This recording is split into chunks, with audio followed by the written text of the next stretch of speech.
दोस्तों, मैं गोपी श्रीवास्तव और ये हमारा 4th वीडियो है child development and its relationship with learning. This is the first chapter for the stated preparation. The factor responsible for the growth and the development. This is very important topic. ये बहुत ही बेहतरीन topic है, factor responsible for growth and development का। चलिए हम लोग इसको डिस्कस करते हैं। देखिए, flowing are the some important factor that directly indirectly influencing the development and growth. आप देख सकते हैं यहाँ पे कुछ इंपॉर्टेंट फैक्टर है जो डायरेक्टली और इनडायरेक्टली जो है अफेक्ट करता है, अफेक्ट मतलब इन्फ्लुएंस करता है किसको, तो डेवलपमेंट और ग्रोथ को। तो वो कौन कौन सा फैक्टर है जो ग्रोथ एंड डेवलपमेंट को अफेक्ट करता है। ठीक है, तो पहला फैक्टर यहाँ पे है जो कि हेरिडिटीज है, जो सबसे इंपॉर्टेंट फैक्टर है जो हमारे ग्रोथ एंड डेवलपमेंट को अफेक्ट करता है। It is a biological process through which the transmission of the physical and the social characteristics take place from the parent to offspring. यहाँ पे ये कहा गया कि ये एक बायोलॉजिकल प्रोसेस है। बायोलॉजिकल क्या है, प्रोसेस है, जिसके कारण क्या होता है, जो फिजिकल और सोशल कैरेक्टरिस्टिक्स जो है वो पेरेंट से ऑफ स्क्रीन की ओर जाता है। ऑफ स्क्रीन मतलब कि बच्चों तक जाता है या चिल्ड्रन तक जाता है, माता पिता से बच्चों को मिलता है। तो दो चीज़ें जब मिलता है, फिजिकल और सोशल कैरेक्टरिस्टिक को आप इन्वायरमेंट कह सकते हैं, तो वो चीज़ें आपका हेरिडिटी कहलाता है। मतलब हेरिडिटी इन्वायरमेंट को भी इंक्लूड करते रहता है। आप अगर फिजिकल चेंजेस के बारे में देखेंगे तो वो फिजिकल क्या किया जाता है, तो हाइट पेरेंट के जैसा कभी कलर हो जाता है, या वेट हो जाता है, या साइज हो जाता है, या कलर ऑफ आइज या हेयर, तो वो भी माँ बाप से कभी कभी क्या होता है, मिल जाता है। उसको आप हेरिडिटी कह सकते हैं। तो जब हर बच्चा अपने माँ बाप में माँ के जैसा होता है या पिता के जैसा होता है, या खानदान में ही किसी का न किसी का जैसा, वो उसे इनहेरिट कर लेता है, मतलब प्राप्त कर लेता है। सोशल कैरेक्टरिस्टिक की बात करें तो बच्चों में जो है इंटेलिजेंट आ जाता है, एप्टीट्यूड आ जाता है। एप्टीट्यूड में तो योग्यता या कौशल कि वो किस प्रकार से किसी चीज़ को करता है, या कभी डिफिकल्टी आता है तो वो किस प्रकार से उसे फेस करता है, प्रॉब्लम आने पे किस तरह का बिहेवियर होता है। उसके बाद है इंस्टेंटिंट में तो होता है आपका सहज ज्ञान, में तो कुछ प्रश्न अच्छी ज्ञान होना, सहज ज्ञान होता है जिससे वो अपनी सोच को डेवलप करता है। तो ये दो तरह का जो चीज़ें हैं वो हमेशा पेरेंट्स से जो है बच्चे ग्रहण करते हैं, इसीलिए इसे हेरिडिटी कहते हैं। अगला जो टॉपिक है हमारा इन्वायरमेंट है। It consist of the sum total of physical and psychological aspect of individual which he receive from his conception. यहाँ पे ये कहा गया इन्वायरमेंट के बारे में, आप देख सकते हैं इन्वायरमेंट के बारे में यहाँ पे बोला गया है कि इन्वायरमेंट जो दो चीज़ को कंसिडर करता है, मतलब रखता है। पहला फिजिकल, जो आपका हाइट वेट ये जो चेंजेस होता है इसको फिजिकल चेंजेस बोलते हैं, और साइकोलॉजिकल मतलब तो मनोविज्ञान, मतलब माइंड आपका। तो ये दोनों जो डेवलपमेंट है वो आपका इन्वायरमेंट के कारण जो है आपका अफेक्ट होता है। और ये इन्वायरमेंट जो है ग्रोथ एंड डेवलपमेंट में इसके थ्रू फिजिकली और आपका साइकोलॉजिकल एस्पेक्ट को के थ्रू आपका जो है कंसेप्शन को बदलता है।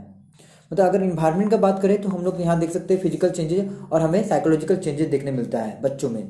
तो बिल्कुल ये इन्वायरमेंट भी जो क्या करता है वो बड़ी इंपॉर्टेंटली रोल निभाता है। जैसे कि मान लीजिए इन्वायरमेंट का मतलब क्या, पर्यावरण रख सकते हैं, जो हमारे आसपास हम लोग जिस तरह का जगह में रहते हैं उस तरह का हमारा फिजिकल होता है, उस तरह का हमारा मनोविज्ञान भी होता है, मतलब माइंड भी होता है। ठीक ना, तो याद रखिएगा इन्वायरमेंट भी जो है हेरिडिटी और डेवलपमेंट को अफेक्ट करता है, और ये फैक्टर है। तो पहला फैक्टर हेरिडिटी है, दूसरा फैक्टर इन्वायरमेंट है।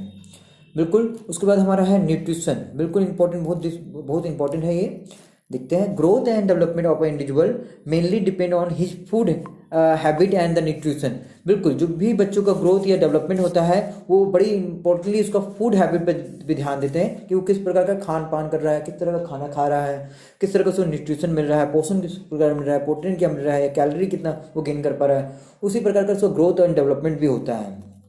अगर बात करें न्यूट्रिशन के बारे में, मल न्यूट्रिशन के बारे में, तो मल न्यूट्रिशन से कुपोषण होता है, has Divers effect on the structure and the function of development of individual और चाइल्ड। यहाँ पे ये कहा गया है कि अगर मल न्यूट्रिशन मतलब कुपोषण होता है, ये आपको एडवर्स इफेक्ट करता है, मतलब नेगेटिव इफेक्ट करता है ग्रोथ एंड डेवलपमेंट में। क्योंकि इससे क्या होता है, कुपोषण से बच्चों को पोषण नहीं मिल पाता है, या प्रोटीन नहीं मिल पाता है, या फिर खान पान जब भी बच्चे दिन भर में एक टाइम खाया या नहीं खा पाया, तो ये आपका बिल्कुल कमजोरी का कारण बनता है। जो कि ये जिस तरह से न्यूट्रिशन ग्रोथ एंड डेवलपमेंट को बढ़ाता है, पॉजिटिव है, उसी प्रकार मल न्यूट्रिशन क्या है, ये नेगेटिव हो जाता है ग्रोथ एंड डेवलपमेंट के लिए, क्योंकि ये घटा देता है। आगे बात करें तो सेक्स है जो फैक्टर, ये भी फैक्टर है। There is different in the growth and development of boys and girl.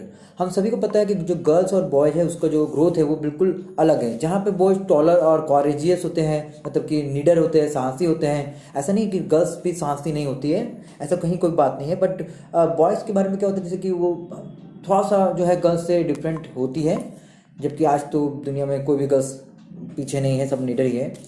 ये बोलने की बातें हैं। तो गर्ल्स में देखा जाएगा कि रैपिड ग्रोथ दिखाया जा रहा है या फिजिकल ग्रोथ दिखाया जा रहा है। मतलब कि गर्ल्स क्या करती हैं, ज़्यादा ग्रोथ दिखाती है। मतलब कि इन कंपेरिजन टू बॉय जो गर्ल्स में जो चेंजेज आता है, फिजिकल चेंजेज आता है, वो जल्दी आ जाता है। ये एडोलसेंस में ही गर्ल्स का आ जाता है, जो 11 साल से 18 साल के बीच में गर्ल्स जल्दी डेवलप कर जाती हैं। मतलब उनका फिजिकल चेंजेस ज़्यादा देखा जाता है इन कंपेरिजन टू बॉयज। मतलब बॉयज में उतना चेंजेस नहीं आता जितना गर्ल्स में आ जाता है। ठीक है, क्लियर। तो आगे बढ़ते हैं। अर्ली स्टिमुलेशन के बारे में हम लोग डिस्कस करते हैं। इसका मतलब उत्तेजना होता है, इससे क्या डेवलपमेंट होता है या फैक्टर क्यों है, इससे भी हम लोग डिस्कस करते हैं। देखिए, environment encourage the development of the child heredity potential. Environment जो है बच्चों का हेरिडिटी पोटेंशियल को इनकरेज करता है। कैसे करता है जैसे बताते हैं। टॉकिंग टू अ बेबी, बच्चों से बात करना। Showing a pre school picture in a story book encourages. मतलब ये चीज़ें क्या होता है, इससे पता चलता है कि हाँ बच्चे डेवलप कर गए। जैसे कि talking to the baby, baby से बात करेंगे, पता चलेगा हाँ उसका वो भी अगर बात कर रहा है, वो भी अगर कुछ बातें दिखाना चाह रहा है, प्रेरणा देना या उत्तेजना देना, या यहाँ पे इंकरेज किया जाता है बच्चों को। जब हम कुछ चेंजेस देखते हैं, जैसे कि वो अगर स्टोरी बुक दिखा रहा है या इंकरेज कर रहा है, हीज और हर interest in the learning word and desire, अपने डिजायर को बता रहा है, पढ़ रहा है, लिख रहा है। तो जब बच्चे इतना तरह का जब एक्टिविटी करता है तो हमें उसमें स्टिमुलेशन देखने मिलता है। स्टिमुलेशन मतलब क्या, उत्तेजना या प्रेरणा। बच्चे प्रेरणा लेते हैं कि हमें भी काम करना है। तो जब भी आप इस प्रकार की चीज़ें देखें तो समझ जाइए ये फैक्टर हो गया ग्रोथ एंड डेवलपमेंट का। अगला है child rearing practices. Child rearing practice मतलब तो माँ बाप जिस तरह के बच्चों को रखते हैं, बच्चा भी बिहेवियर उस तरह का हो जाता है। तो यहाँ बड़ी याद रखिएगा कि माँ बाप जिस प्रकार बच्चों को पालेंगे उस तरह का ही बच्चों को बिहेवियर भी होता है। जैसे यहाँ देख सकते हैं, यहाँ पे लिखा हुआ है। तो यहाँ पे अर्ली स्टिमुलेशन का मतलब बस इतना ही जान लीजिए कि बच्चे जो है अपने आप में चेंजेस दिखा रहा है।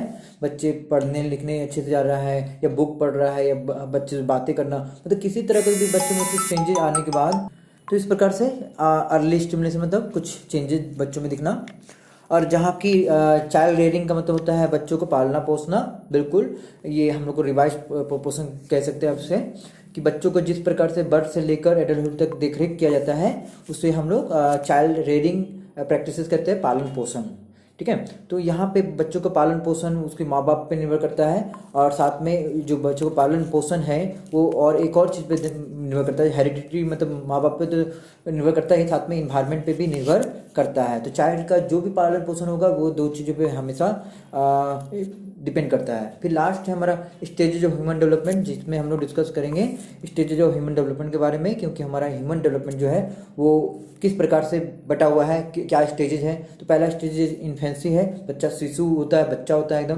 फिर चाइल्डहुड होता है, और उसके बाद एडोलेसेंस होता है, उसके बाद एडल्टहुड होता है, जहाँ की एडल्टहुड को जो हम लोग मेच्योरिटी भी कह सकते हैं। ठीक है, तो ये स्टेजेज है, और इन स्टेजेज को हम लोग और भी नेक्स्ट क्लास में और भी डिटेल से पढ़ेंगे। और इन्फेंसी से पहले भी हम लोग कुछ स्टेजेज है उसको बारे में डिस्कस करेंगे, कि किस प्रकार से सारा स्ट्रक्चर जो ह्यूमन डेवलपमेंट का सबके बारे में डिस्कस करने वाले हैं। तो ये वीडियो हमारा ख़त्म होता है, और हम सभी इस टॉपिक को फैक्टर जो है आप अच्छे से लिख लें। हमारा ये टॉपिक कंप्लीट हो गया है। ये नोट्स को आप फॉलो कर सकते हैं, कोई दिक्कत नहीं है, बहुत अच्छी नोट्स मैंने लिखा है। Thank you. This video is completed. In the next video, we discuss a new topic of stages of human development. इसमें हम लोग और भी अच्छे से डिस्कस करेंगे, क्योंकि हमारा स्टेज ऑफ ह्यूमन डेवलपमेंट जो है वो अच्छे से भी कंप्लीट नहीं हुआ है। हम लोग इससे 5th वीडियो में कंप्लीट करेंगे। Thank you.